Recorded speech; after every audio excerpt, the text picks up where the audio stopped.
Shalom, salam jumpa kembali dengan saya Pendeta Simon Petra Sihombing. Saudaraku, sebelum kita mendengarkan kebenaran firman Tuhan melalui renungan di pagi hari ini, marilah kita terlebih dahulu berdoa.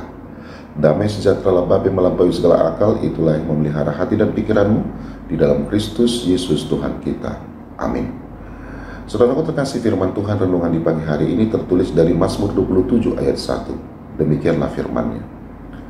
Dari Daud, Tuhan adalah terangku dan keselamatanku.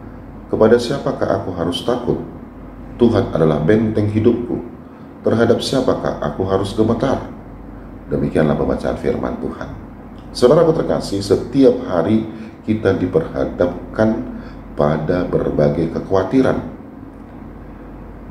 Kita khawatir tentang masa depan kita khawatir tentang pekerjaan kita khawatir tentang keluarga kita, dan kita juga khawatir tentang kesehatan kita, ataupun hal-hal yang kecil yang tidak terduga, itu juga bisa membuat kita khawatir. Namun firman Tuhan pada pagi hari ini mengingatkan kita bahwa di tengah semua rasa kekhawatiran kita, Tuhan ingin kita melihat satu kebenaran yang besar. Apa itu, saudaraku? Dia adalah terang dan keselamatan kita. Saudaraku terkasih, ketika hidup terasa gelap, Tuhanlah yang akan memberikan arah, seperti lampu yang menuntun langkah kaki kita di malam hari. Demikian jugalah firman dan kasih-Nya yang menerangi keputusan serta perjalanan hidup kita. Kita tidak berjalan dalam kegelapan karena Tuhan hadir sebagai terang yang tidak pernah padam. Saudaraku terkasih, keselamatan tidak hanya berbicara tentang hidup yang kekal, tetapi juga tentang bagaimana perlindungan Tuhan setiap hari.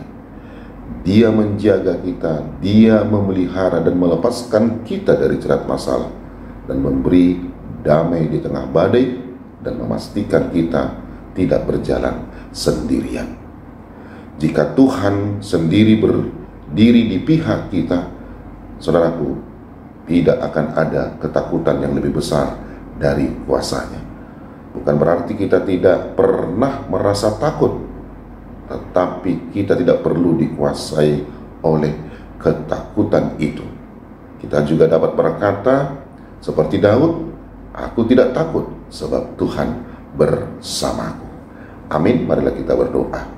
Bapa dalam surga, terima kasih ya Tuhan untuk firman-Mu yang mengingatkan kami kembali bagaimana penyertaan dan pemeliharaan Tuhan di dalam hidup kami. Bapa dalam surga, berkati kami di tengah-tengah keluarga kami, pekerjaan kami, dan pelayanan kami. Dan jikalau ada dari antara jemaat-Mu, sahabat kami, keluarga kami yang mengalami sakit penyakit, Tuhan yang memberikan kesembuhan bagi mereka. Di dalam Kristus Yesus kami berdoa. Amin.